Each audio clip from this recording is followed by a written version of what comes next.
Hello दोस्तों, कैसे हो आप सब लोग। Happy Diwali to all. आप सभी का ये साल खुशियों से भरा हुआ जाए, यही मैं बाप्पा से प्रार्थना करती हूँ।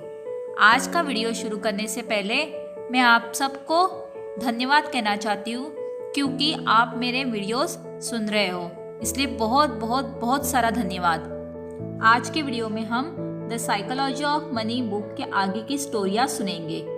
इसके पहले के वीडियो की लिंक मैंने डिस्क्रिप्शन बॉक्स में दी है, आप वहां पे जाके सुन सकते हो। तो आइए शुरू करते हैं आज का वीडियो। चौथी स्टोरी है को फाउंडिंग कंपाउंडिंग। कंपाउंडिंग का मतलब है कोई भी इन्वेस्टमेंट करने पर आपकी जो कमाई होती है उसे फिर से इन्वेस्ट कर देना। इसमें आपको अपने प्रिंसिपल अमाउंट पर मिलने वाले इंटरेस्ट पर भी इंटरेस्ट मिलता है। ज़्यादातर इन्वेस्टमेंट में सिंपल इंटरेस्ट ही मिलता है।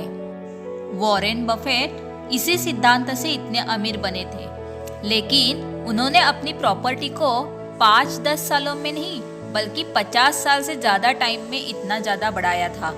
दरअसल वह उसे बार बार इन्वेस्ट करते थे और ऐसे शेयर्स चुनते थे जो कई गुना मुनाफा देते हो। इसके अलावा उन्होंने कंपाउंड इंटरेस्ट वाली इन्वेस्टमेंट में ही अपना पैसा लगाया था।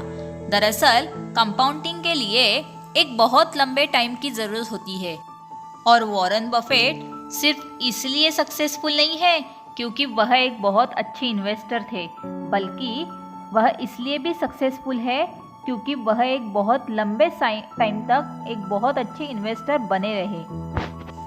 पांचवी स्टोरी है getting wealthy versus staying wealthy. यहाँ पर यह कहा गया है कि एक शख्स को अमीर बने रहने के लिए उसके अंदर थोड़ा पागलपन और थोड़ी किफ़ायत करने की आदत का होना ज़रूरी है। अक्सर बहुत से लोग बहुत सा पैसा कमाने के बाद उसे खो देते हैं। ऐसा बहुत से खिलाड़ियों और फिल्मी सितारों के साथ हुआ है, क्योंकि उन्हें इन्वेस्टमेंट की समझ नहीं थी। न तो उन्होंने अपने पैसों को सेव किया और ना ही कहीं पर इन्वेस्ट किया था, बल्कि वह अपने पैसों को अंधाधुंध खर्च करते गए।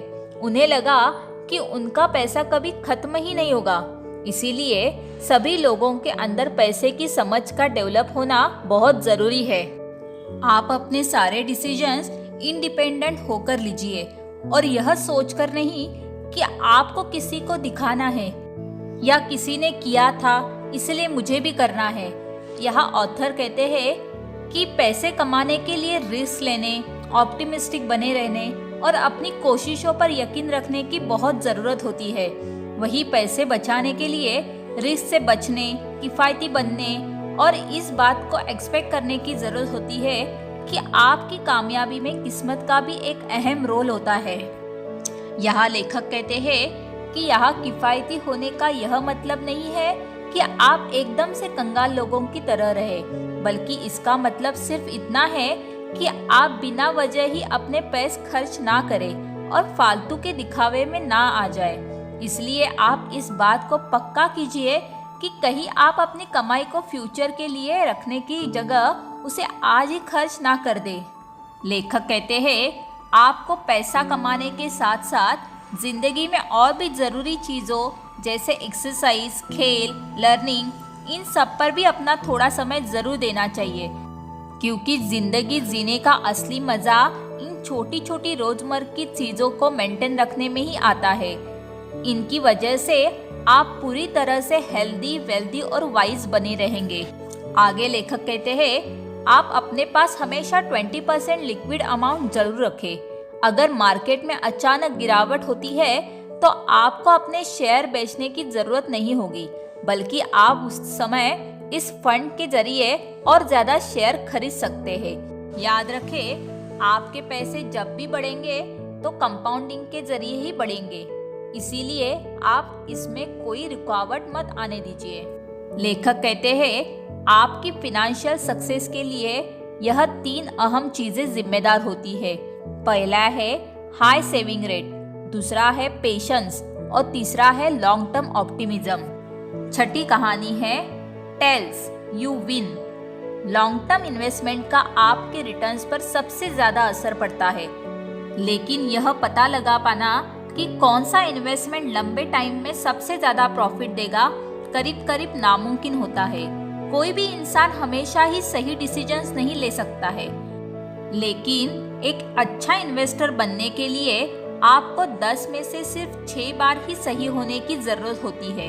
यानी आपका फेलियर भी सक्सेस का ही एक हिस्सा है। यहाँ लेखक कहते हैं, जब भी आप टॉस करने के लिए एक सिक्का उछालते हैं तो जरूरी नहीं कि आप ही जीत जाएंगे, लेकिन उसे बार बार उछालते रहने पर यह पॉसिबिलिटी जरूर है कि आप जीतने में कामयाब भी हो सकते हैं। इसी तरह किसी भी काम को बार बार करते रहने से भले ही पहली बार में कामयाबी ना मिले, लेकिन आखिरकार कामयाबी मिलकर ही रहती है। अगर आपका बिजनेस पहली बार में फेल हो गया हो तो आप फिर से ट्राई कीजिए और तब तक ट्राई करते रहिए जब तक कि आप सफल न हो जाए। इसी तरह से आप फेल होकर भी अमीर बन सकते हैं। 7वीं कहानी है फ्रीडम। यहाँ पर ऑथर कहते हैं कि असली पैसा वो होता है जो आपको टाइम से आज़ादी दे। यानी आपके पैसे की सबसे अच्छी फॉर्म वही होती है जिसमें आप जो करना चाहे वह कर सके। एक रिसर्च में यह पता लगाया गया है कि कौन सी चीजें लोगों को खुशी देती है, और यह पाया गया है कि वैसे तो हर कोई खुश रहने के लिए अलग अलग चीजें चाहता है, लेकिन उनमें से एक चीज ज्यादातर लोगों में कॉमन थी। जैसे खुश रहने के लिए आपकी लाइफ के ऊपर आपका पूरा कंट्रोल होना, अच्छी सैलरी और एक बड़ा घर जॉब से भी ज्यादा मायने रखता है। जब आप कोई ऐसा काम करते हैं जो आप नहीं करना चाहते तो जाहिर सी बात है कि आप उस काम से नफरत करते हैं। कुछ लोग खुश रहने के लिए पैसा तो कमाते हैं, लेकिन उन्हें इसके लिए दिन भर कड़ी मेहनत करनी पड़ती है। उनके पास अपनी लाइफ को एंजॉय करने का टाइम भी नहीं बचता।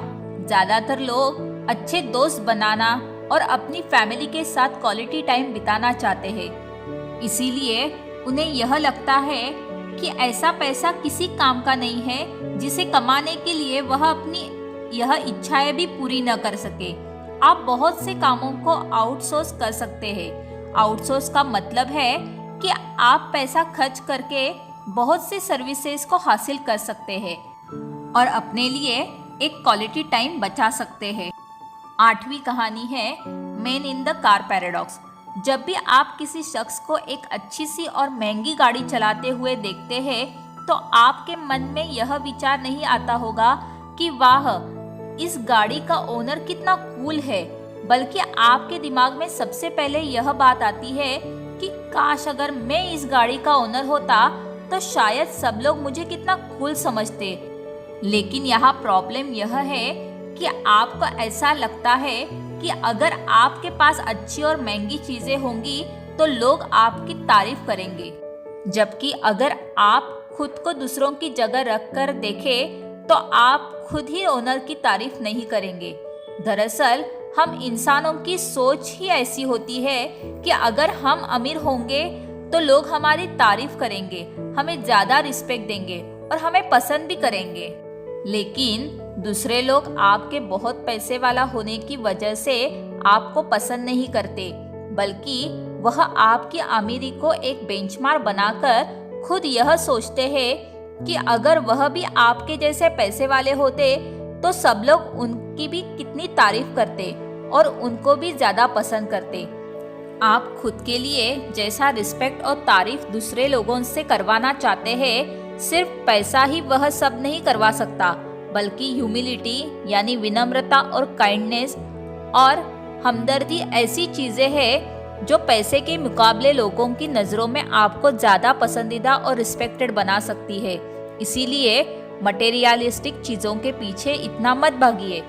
अगर आपके पास ज़्यादा पैसा है तो उससे नई एक्सपीरियंसेस हासिल कीजिए और किसी की हेल्प कीजिए या कहीं घूमने जाइए। ऐसा करने से आपकी लाइफ टाइम के लिए अच्छी मेमोरीज बन जाएंगी और यही आपकी असली खुशी का राज भी है। तो दोस्तों, हम इसके आगे की कहानियाँ हम अपने नेक्स्ट वीडियो में सुनेंगे। आपको ये वीडियो कैसी लगी ये मुझे आप कमेंट करके ज़रूर बताइएगा। आपको अगर ये वीडियो अच्छी लगी हो तो आप मेरी इस वीडियो को लाइक कीजिए, शेयर कीजिए और मेरे चैनल को सब्सक्राइब कीजिए।